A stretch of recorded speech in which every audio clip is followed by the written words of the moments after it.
l'idée qu'il fallait absolument reloger ces gens qui vivaient dans des cabanes, dans des situations assez catastrophiques à l'après-guerre. Donc il fallait faire des grands ensembles, des logements denses où on pourrait faire arriver l'électricité, l'eau, etc. etc. Hein, je vous rappelle que dans les années 60, il y avait encore des gens pour qui c'était un miracle, hein, une ascension sociale énorme que d'avoir l'eau et l'électricité chez eux, l'eau courante. Pas seulement les Corses. À Paris, vous retrouvez des témoignages, notamment des habitants de la cité des Canibous à Nanterre, qui racontent que quitter le bidonville pour venir s'installer au Canibou, c'était vraiment merveilleux. Alors, vous retrouvez ça notamment dans un film qui s'appelle Le Gaulle du Chamin. Ça s'écrit comme ça. Donc il y avait une avancée et l'idée c'était pour que ça aille vite et pour que chacun puisse accéder à la modernité, hein, puisqu'à l'époque c'était un peu l'idée, il fallait construire des grands ensembles. Donc l'exemple type c'est Le Corbusier, hein, qui a construit ces énormes blocs. On en retrouve aujourd'hui traces notamment dans toute la ceinture, dans toute la petite ceinture, hein, la petite couronne. Et ça a marché un temps, et dans les années 60, on s'est rendu compte qu'il y avait des besoins des habitants qui n'étaient pas forcément satisfaits, que les gens avaient besoin d'espace, qu'ils avaient besoin de nature, etc. Et on a commencé à associer les grands ensembles à une certaine insécurité, un mode de vie pas très sain, etc. etc. Et c'est là où les urbanistes ont commencé à développer un peu le mythe, hein, du périurbain comme un bon compromis, où chacun a son petit pavillon, a son espace de vie, a un espace domestique, a des espaces verts à proximité, etc. Et là, on voit apparaître toutes ces petites villes, type Maurepas, etc., qui sont des villes de classe moyenne, pavillonnaires principalement, avec des pavillons qui sont un peu tous les mêmes. Hein, parce que c'est un peu la mode américaine des allées, des parkways, etc. Le grand constructeur américain qui, à cette période-là, a un peu influencé tout le monde, s'appelle Lewitt. À l'époque, c'était le grand luxe, c'était l'idée d'avoir une maison, plus un jardin, avec souvent des pierres de taille, etc., etc. Et donc, on va vers le périurbain parce que c'est moins cher que les quartiers bourgeois traditionnels. Donc, on peut avoir de l'espace à soi sans dépenser des fortunes. Parce que c'est moins inconfortable que les quartiers populaires, on n'est pas les uns sur les autres. Et parce qu'en même temps, c'est dans l'air du temps. Hein, c'est un peu Desperate Housewives. Hein, ces espèces de grands espaces verts où les enfants peuvent jouer dans le jardin, etc. etc. Ça a été assez valorisé jusqu'aux années 70. À partir des années 70, c'est un modèle qui a été remis en question. Qui a été remis en question par tous ces mouvements étudiants un peu contestataires, etc., qui disent bon, ça c'est pour les bourgeois, c'est un mode de vie individualiste, nous c'est pas comme ça qu'on conçoit la ville, donc il faut entrer en rupture avec ça. Et là, on voit apparaître un retour vers la ville, un retour vers les centres-villes qui jusque-là étaient quand même assez insalubres. Souvent, n'avaient pas été ni rénovés ni réhabilités.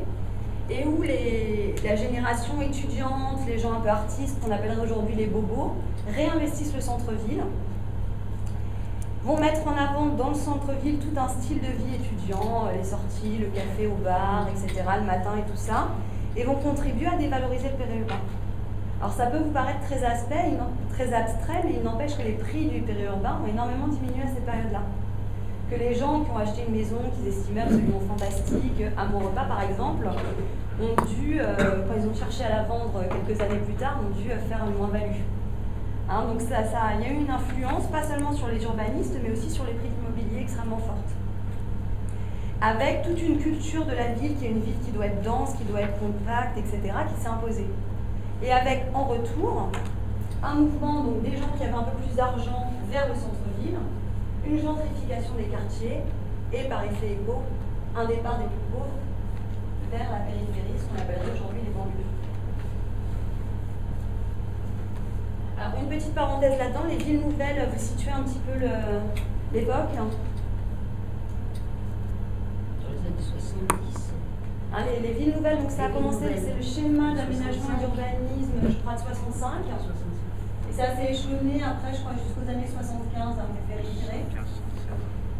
Donc les villes nouvelles, c'est un peu particulier parce qu'ils étaient portés par l'idée qu'ils allaient créer un nouveau style de vie.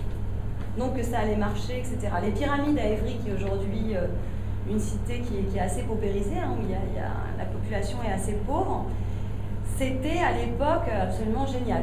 Hein, c'était un délire d'urbaniste, il y avait des interespaces, des transitions entre l'espace public et privé, etc. On pouvait y être très à l'aise. Donc il y a eu toute une génération d'architectes, de médecins, etc. qui s'y sont installés.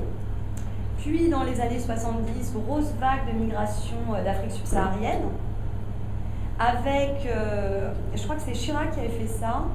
Il fallait loger ces gens et on s'est dit on va les loger dans des espaces périurbains comme ça, comme Évry, et avec des cités entières, dans le quartier des Épinettes notamment à Évry, qui ont été affectées à ces personnes, auxquelles on a proposé très simplement de devenir propriétaires.